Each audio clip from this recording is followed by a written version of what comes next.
임미현의 아침 뉴스. 우리 함정에 대한 일본의 위협 비행으로 군사 교류가 중단되는 등 한일 관계가 악화일로로 치닫고 있습니다. 해군은 일함대 사령관의 일본 방문을 보류했고 일본도 자위대 함정의 부산 입항 취소를 검토하고 있습니다. 시진핑 중국 국가주석부부가 베이징에서 리수용 북한 노동당 부위원장과 함께 북한 예술단 공연을 관람하며 밀월 관계를 대내외에 과시했습니다. 민주노총이 오늘 경제사회노동위원회 참여 여부를 결정합니다. 개혁 과제를 논의할 사회적 대화가 정상화될지 주목됩니다. 경기도 동탄 신도시의 한 원룸에서 남녀 2명이 흉기에 찔려 1명이 숨졌습니다. 경찰은 용의자가 인근 산으로 도망친 것으로 보고 헬기를 동원해 추적 중입니다. 대구의 한 중학교에서 야구 감독을 채용하면서 비리에 연루된 특정 인사를 내정했던 정황이 드러나 학부모들이 반발하고 있습니다. 이상은 이 시간 주요 뉴스입니다. 여러분 안녕하십니까? 1월 28일 CBS 아침 뉴스입니다.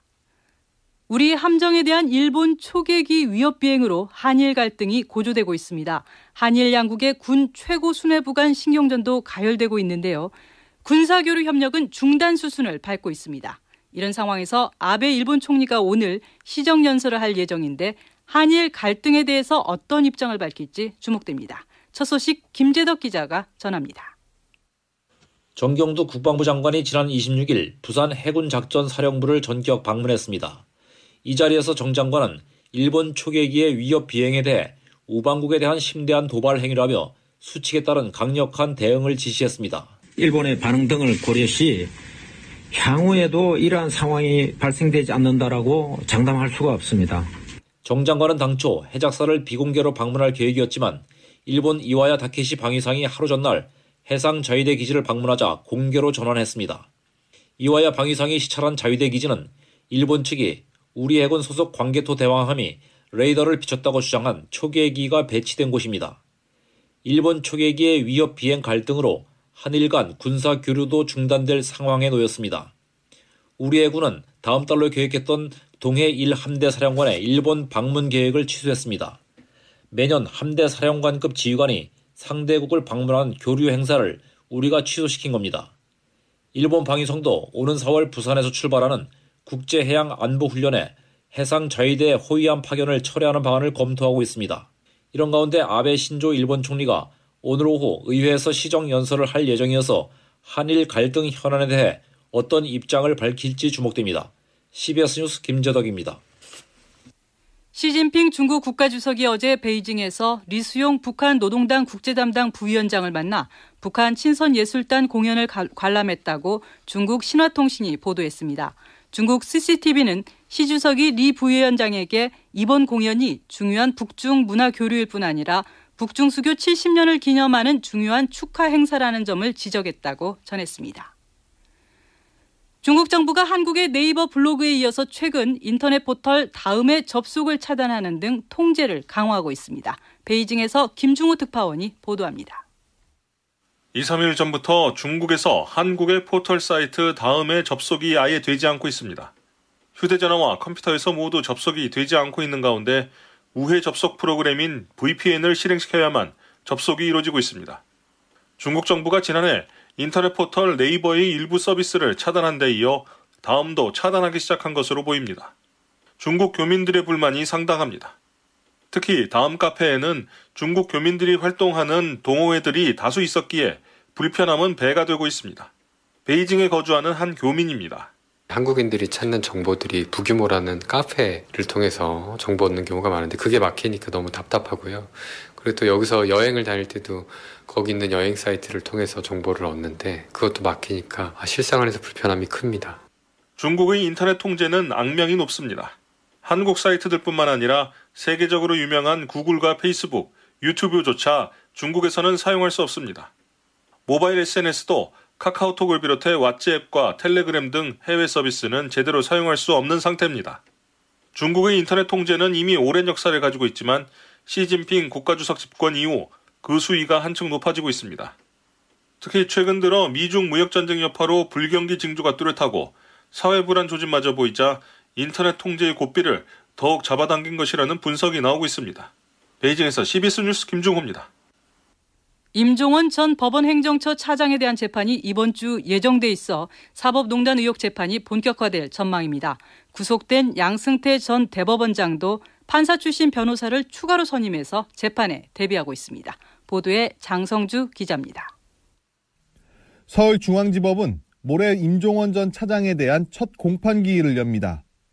공판기일은 피고인의 출석이 의무인 만큼 임 전 차장이 기소 후 처음으로 모습을 드러낼 예정입니다. 재판에서는 검찰과 임 전 차장 측이 증거와 증인을 신청하게 됩니다.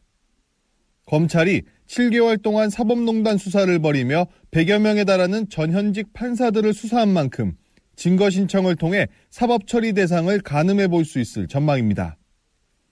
또 재판 과정에서 검찰이 수집한 증거가 공개돼 사법농단 의혹의 실체가 낱낱이 드러날 것으로 예상됩니다.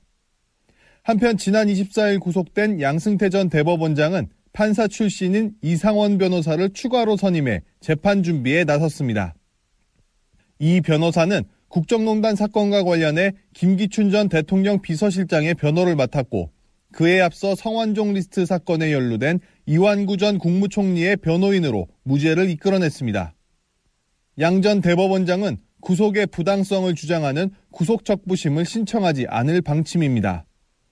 이에 따라 검찰은 최대 다음 달 12일까지 구속 상태로 양 전 대법원장에 대한 추가 조사를 벌인 뒤 재판에 넘길 것으로 보입니다.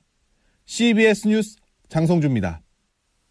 민주노총이 사회적 대화 참여 여부를 오늘 결정합니다. 문재인 대통령까지 나서서 대화 복원에 공을 들였지만 여건은 녹록치 않습니다. 김민재 기자가 보도합니다. 기존 노사정위원회를 대신할 새로운 사회적 대화기구인 경제사회노동위원회. 하지만 노동계의 주요 축인 민주노총은 현 정부 노동정책의 보수화를 지적하며 경사노위 참여를 미뤄왔습니다. 이런 가운데 민주노총은 오늘 여는 정기 대의원 대회에서 경사노위 참여 여부를 결정합니다. 지난해 10월에도 경사노위 참여를 추진했지만 내부 강경파의 반대 속에 실패한 바 있습니다. 당시에도 문재인 대통령이 양대 노총 위원장을 만나 사회적 대화를 강조했는데 이번에도 지난주 금요일 문 대통령이 직접 나서서 민주노총의 경사노위 참여를 촉구했습니다. 민주노총 안에서도 주요 노동 현안을 다루는 경사노위에 언젠가는 동참해야 한다는 의견이 다수를 이룹니다. 하지만 현 정부의 노동정책이 보수화되고 친재벌 행보도 강화되면서 자칫 들러리만 설 수 있다는 우려도 나오고 있어 참여 여부를 놓고 경론이 예상됩니다. 민주노총 김영석 대변인입니다. 내연대에서도 치열한 토론이 있을 거고 상가든 부결이든 정부 원안에 대한 수정안이든 간에 내연들의 선택이 될 거라서 결정에 따라서 가는 거고요. 만약 오늘 민주노총이 경사노위 참여를 확정짓는다면 애초 2월 국회에 상정할 예정이던 국제노동기구 핵심협약 비준이나 탄력근로제 확대, 최저임금위원회 제도 개편 등 굵직한 노동 현안에도 속도가 붙을 전망입니다. 반면 민주노총이 끝내 보이콧할 경우 노동계의 한 축이 빠진 경사노위 제도 자체가 힘을 잃을 것으로 보입니다. CBS 뉴스 김민재입니다. 어젯밤 9시 20분쯤 경기도 화성 동탄 신도시의 한 원룸에서 남녀가 흉기에 찔린 채 발견돼 경찰이 수사에 나섰습니다. 여성은 병원으로 옮겨졌지만 숨졌고 남성은 중태인 것으로 알려졌습니다. 경찰은 목격자 진술과 CCTV 화면 등을 통해서 용의자가 인근 한박산으로 도망친 것으로 보고 경력 90여 명과 헬기를 동원해서 수색하고 있습니다. 한 사립중학교 야구부 감독 선발 과정에서 특정 인사가 내정된 정황이 드러나 학부모들이 반발하고 있습니다. 학부모들은 특히 비리 전력자가 뽑힌 데 대해서 강한 불만을 나타내고 있습니다. 이재기 기자가 취재했습니다. 대구시에 있는 협성경복중학교는 올 1월 초 학교 야구부 감독을 공개 채용했습니다. 하지만 뽑힌 감독이 부임도 하기 전 학교 내부가 술렁이었습니다. 선발 과정에 석연치 않은 구석이 많다며 학부모들이 이 일을 제기한 겁니다. 대회 비밀인 채점표가 나돌고 새 감독이 비리 전력자였다는 게 학부모들의 불만입니다. 한 학부모입니다. 그 21명 거기 원서낸 사람들 중에 스펙이 그 사람보다 훨씬 더 좋은 사람도 있는데 의도적으로 그냥 1차 서류 다 털어버리고 비리 있는 감독을 뽑으니까 학부모들 입장에서는 이건 아니다라고 해서 학부모들은 채점표 유출이 특정 후보자 밀어주기라며 반발하고 있습니다. 이와 함께 학교 측은 특정 지원자가 비리에 연루됐다며 감독에 지원하지 말라는 입장을 전달해 반발을 사고 있습니다. 그러나 대다수 학부모들은 이 지원자를 지지하고 있습니다. 학교 관계자입니다. 그 사람은 이런 비리로 당신을 고발했고 또 한 가지는 이런 비리 때문에 당신이 안 된다고 얘기했다. 그걸 내가 둘이를 불러갖고 왜 얘기를 못합니까? 야구부 운영 비용 전액을 학부모가 대는데도 야구부원 학부모들이 정작 심사위원회에서 전원 배제된 것도 말썽이 됐습니다. 학부모들은 관할 교육청을 찾아가 선발 부정 의혹 감사를 청구했습니다. CBS 뉴스 이재기입니다. 홍역과 같은 감염병이 유행하면서 병원에서 청소를 담당하는 파견 노동자와 하청업체 노동자들은 큰 불안에 떨고 있습니다. 거즈와 피 묻은 환자복까지 각종 의료 폐기물을 만져야 하는 경우가 있는데 장갑 하나 마음 편하게 쓸 수 없는 처지이기 때문입니다. 병원 청소 노동자들의 현실을 김명지 기자가 취재했습니다. 서울의 한 종합병원에서 일하는 청소노동자 최모 씨는 홍역 등 각종 겨울철 감염병이 유행인 요즘 일 나가기가 무섭습니다. 의료진이 사용한 일회용 장갑부터 거즈, 피 묻은 환자복 등 각종 의료 폐기물을 창고까지 운반하는 최 씨에게 주어진 건 빨간 반코팅 장갑 하나. 그마저도 이틀에 한 번 정도 갈아 쓸 양이 지급됩니다. 최 씨입니다. 감염 환자 방에서 나오는 일반 폐기물인데 그 골판지 박스거든요. 그 종이 박스예요. 밖에 균이라고 적어놨는데 저희는 그냥 그거를 들어서 카트에 싣고 또 그걸 그대로 운반하니까 어떤 데는 좀 불안한 감정은 있죠. 의료법상 종합병원과 150개 이상의 병상을 갖춘 병원은 감염관리실 등을 설치하고 운영해야 하지만 간접고용 노동자들에 대해선 도급업체에 맡겨두기만 하면 됩니다. 산업안전보건법상 원칙적으론 사업주가 의료기관의 모든 종사자의 감염 예방 조치를 해야 하지만 간접고용 노동자들에게도 완전히 똑같이 적용될지는 해석의 여지가 남아 있습니다. 공공운수노조 의료연대본부 변성민 조직국장입니다. 감염에 가장 취약한 건 비정규 노동자들인데 그들로 인해서 이제 환자들까지도 취약해지는 거죠. 법정 감염병이 횡행하는 상황에서 간접고용 노동자들은 가장 약한 고리가 될 수밖에 없는 겁니다. CBS 뉴스 김명지입니다. 미국과 독일에 이어서 우리나라에서도 제조업 부활 움직임이 본격화되고 있습니다. 문재인 정부는 제조업 혁신을 통한 일자리 창출을 강조하면서 이른바 신제조업, 스마트 제조업에 드라이브를 걸고 있습니다. CBS는 우리의 신제조업 현실과 앞으로 나아갈 방향을 제시하는 연속기획 제조업 4.0을 마련했습니다. 오늘은 첫 시간으로 스마트 제조업이 구체적으로 어떤 것인지 이기범 기자가 소개합니다. 수십 년간 제조업 분야 고용이 줄어들다가 지난 3년간 50만 개의 신제조업 일자리가 생겼습니다. 지난 2007년 금융위기를 겪으면서 과도하게 성장한 금융서비스업이 일자리와 산업 기반을 허물고 있다는 반성에 미국 오바마 행정부가 제조업 부활 정책을 선언했습니다. 그 뒤 독일이 인더스트리 4.0 정책을 채택했고 중국도 제조 대국에서 제조 강국으로 도약한다는 중국 제조 2025를 발표했습니다. 일본과 인도도 그 뒤를 이었습니다. 우리나라도 문재인 정부 들어 제조업 혁신, 신제조업을 강조하고 있습니다. 문재인 대통령입니다. 그다음에 또 제조업 부분에서 어려움을 겪으니 그 제조업을 둘러싼 여러 가지 서비스 산업도 함께 어려워지는 그런 이제 현상을 가지고 있어서 이 제조업을 다시 혁신해서 경쟁력을 높이는 이런 부분에 대해서도 못지않은 노력을 기울여야 되지 않을까 생각합니다. 그렇다면 신제조업은 무엇일까요? 쉽게 말하면 인터넷으로 연결된 서비스화된 제조업입니다. 서강대학교 김용진 교수입니다. 정수기를 지금 사는 사람 없다는 거죠. 그러니까 정수기가 아니고 다른 어떤 수단이든 깨끗한 물을 마시면 되는 거예요. 그렇기 때문에 깨끗한 물을 어떻게 제공해 줄 것이냐는 차원에서 비즈니스가 이쪽 서비스, 제품들이 다 이런 방향으로 흘러오는 거죠. 이 정수기에 사물 인터넷과 센서를 달아 데이터를 만들면 맞춤형 정수기를 만들 수도 있고 유지 관리도 맞춤형으로 할 수 있습니다. 정수기 제조업체뿐만 아니라 부품업체, 유통업체들의 데이터도 플랫폼으로 서로 연결되면 커다란 부가가치를 만들 수도 있습니다. 이 점을 간파한 일본의 토요타는 더 이상 자동차 회사가 아니라고 말합니다. 아키오 토요타 회장입니다. 토요타를 자동차 회사에서 이동 서비스 회사로 바꾸는 게 목표입니다. 토요타의 경쟁자는 더 이상 자동차 회사가 아닙니다. 하지만 가불관계의 하청 구조와 업체 간 공생 협력의 부족, 기득권의 저항 등으로 인해 한국의 신제조업은 제대로 싹을 틔우지도 못하고 있다는 지적입니다. CBS 뉴스 이기범입니다. 다음은 간추린 소식을 서현미 아나운서가 전해드립니다. 남북 간 6.25 전사자 유해 발굴 사업에 대해 최근 유엔 안전보장이사회가 제재 면제 결정을 내린 것으로 확인됐습니다. 남북은 이에 따라 오는 4월 1일부터 6.25 전쟁 당시 치열한 전투가 벌어진 강원도 철원군 비무장지대 내 화살머리 고지 일대에서 공동 유해 발굴 사업을 벌일 계획입니다. 자유한국당의 차기 지도부를 뽑는 227 전당대회 대진표가 이번 주에 윤곽을 드러낼 전망입니다. 황교안 전 국무총리는 내일 당대표 출마 선언을 하기로 했고 황 전 총리와 더불어 유력 주자로 꼽히는 오세훈 전 서울시장과 홍준표 전 대표의 출마 공식 선언도 설 연휴 시작 전인 이번 주 안에 있을 예정입니다. 청와대가 평일 낮 금주 원칙 적용을 강화하는 등 내부기강 다잡기에 나섰습니다. 청와대 관계자는 한 언론과의 통화에서 설 명절을 앞두고 직원들에게 공직기간 확립에 만전을 기해달라는 내용의 문자 메시지를 보냈다고 말했습니다. 청와대는 지난 25일에는 여민관을 드나드는 출입구인 연풍문에서 가방 검사를 불시에 실시하기도 했습니다. 문재인 대통령은 오늘 우리나라를 공식 방문한 타민 알사니 카타르 국왕과 정상회담을 열고 경제협력 강화 방안을 논의합니다.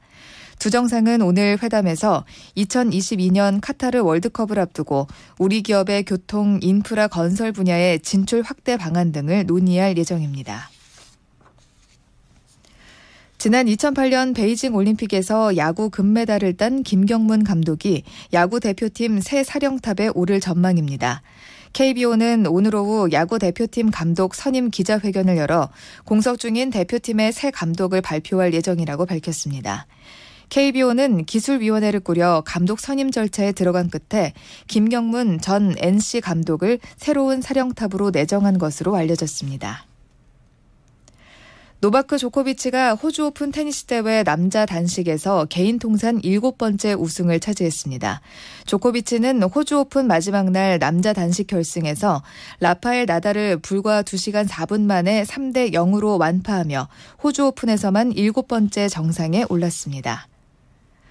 존 볼턴 미국 백악관 국가안보회의 보좌관이 베네수엘라 사태와 관련해 미국 외교관들과 베네수엘라의 민주적 지도자인 후안 과이도 국회의장 또는 국회에 대한 어떠한 폭력과 위협도 법치에 대한 심각한 공격에 해당한다고 밝혔습니다. 지금까지 간추린 소식이었습니다.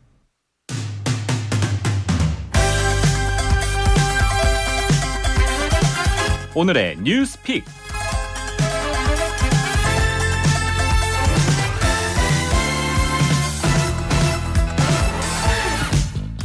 안성용 기자의 정치를 보는 방법, 정보방 시간입니다. 오늘도 안성용 기자 나와 있습니다. 어서 오세요. 예, 안녕하십니까.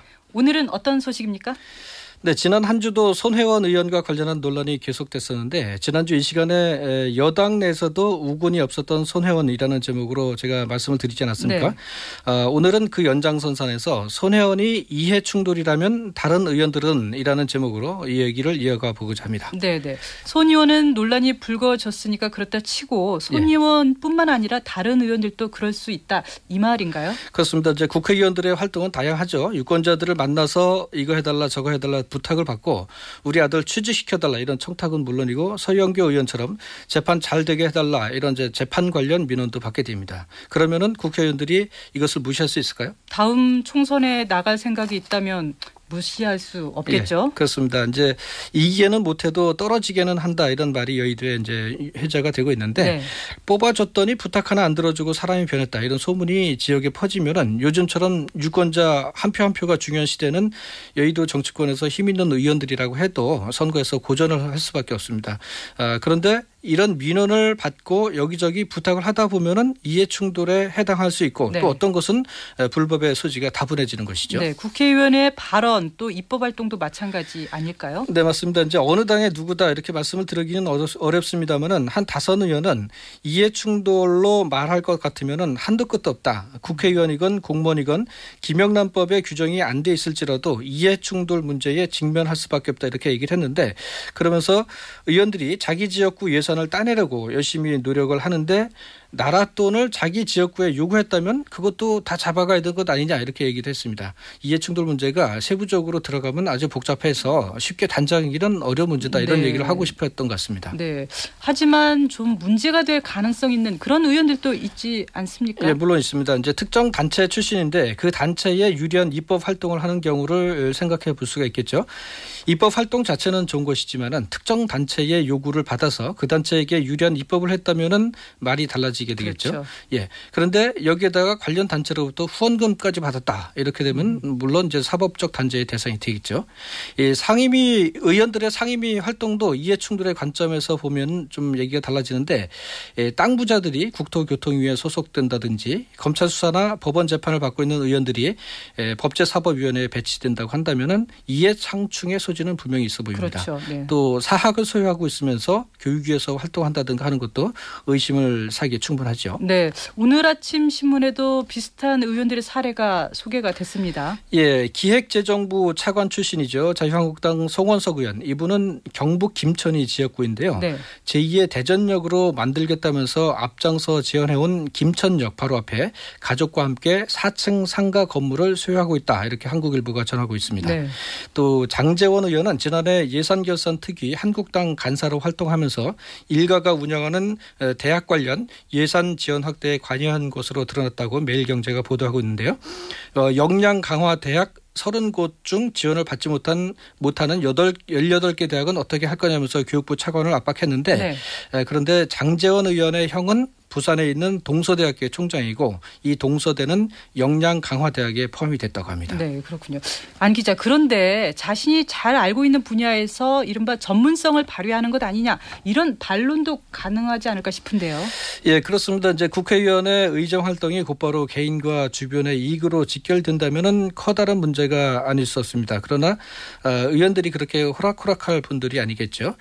공익이라는 대의명제 속에 숨겨진 의원이나 개인이나 주변 사람들의 이익을 찾아내기는 쉽지 않아 보이는 게 사실입니다. 네, 이야기를 듣다 보니까 이해 충돌이란 과연 무엇이고 또 어떤 게 이해 충돌이라고 이렇게 뭐라고 할까요? 심사하고 또 판단하는 기준 같은 게 필요하다 이런 생각이 드는데요. 예, 국회의원 윤리실천 규범을 보면은 공정성을 의심받는 행동을 해서는 안 된다 이렇게 돼 있습니다. 네. 이것을 이해 충돌 방지 조항이다 이렇게 할 수 있는데 그렇지만 문제는 이 조항을 위반했는지 여부를 누가 조사하고 누가 판단하느냐가 안 나와 있다는 것입니다. 이 정치개혁 시민행동 대표를 맡고 있는 우리에게 이제 세금 도둑 잡아라 이런 단체 대표로 더 잘 알려진 분이죠. 하승수 변호사의 얘기에 의하면은 미국은 2008년에 의회 윤리국을 독립기구로 만들었고 영국도 의회 윤리국이 있다고 합니다. 그런데 우리는 없는 것이 사실입니다. 네, 하지만 우리 국회 윤리특위가 있잖아요. 네. 네, 있다고는 하지만 거의 효용성이 제로입니다. 정말로 많은 액수는 아니지만은 돈만 먹는 하마다 이런 이제 이런 비난을 이제 그러니까 면치 어려운데요. 예산만 드리고 하는 일이 없다. 예, 그렇습니다. 외부 인사 없이 의원들로만 구성되어 있어서 어떤 때는 정쟁의 도구로 전락하기도 하고요. 네. 또 어떤 때는 동료 의원 봐주는 기구가 되기도 합니다. 윤리특위가 제대로 기능하기 위해서는 외부인이 참여를 하되 상징적인 수준이 아니라 실질적인 권한을 행사해야 합니다. 이런 곳에서 손혜원 의원 같은 사례에 이해충돌 여부를 조사하고 결정하면은 쓸데없는 정쟁을 안 해도 되지 않겠냐 하는 게 하승수 변호사의 얘기입니다. 네, 알겠습니다. 이야기 잘 들었습니다. 지금까지 안성용 기자였습니다. 이어서 날씨 알아봅니다. 기상청 김수진 리포터가 전해드립니다. 네, 1월의 마지막 날 월요일인 오늘 아침 전국적으로 구름 많은 가운데 내륙 지역 곳곳에서 약하게 눈이나 비가 내리는 곳이 있습니다. 오늘 아침까지는 이렇게 산발적으로 눈이 날리거나 빗방울이 떨어지는 곳이 있겠습니다만 오전부터는 하늘이 차츰 맑아질 것으로 전망됩니다. 대신에 중국발 황사를 포함한 미세먼지가 들어오면서 중부와 호남권은 오늘 오전 중에 또 영남과 제주도는 오늘 오후에 일시적으로 미세먼지 농도가 높아지는 곳이 있겠는데요. 이 점 참고하시는 것이 좋겠습니다. 그리고 오늘 오후부터는 찬바람이 불면서 날이 부쩍 추워지겠습니다. 현재 아침 기온 어제보다 큰 폭으로 오르면서 대부분 영상권으로 큰 추위 없이 출발하고 있습니다만 한낮 기온은 서울 3도, 청주 5도, 광주와 대구 9도의 분포로 어제보다 낮겠고 찬바람이 체감 기온을 좀 더 끌어내리겠습니다.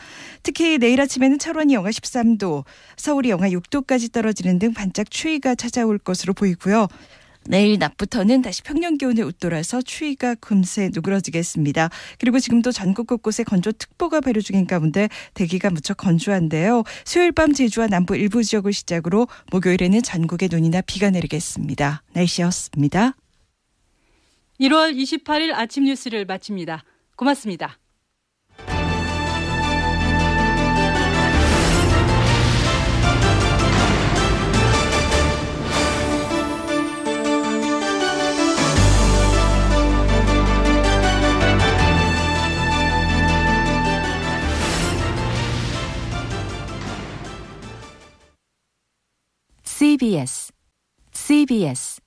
CBS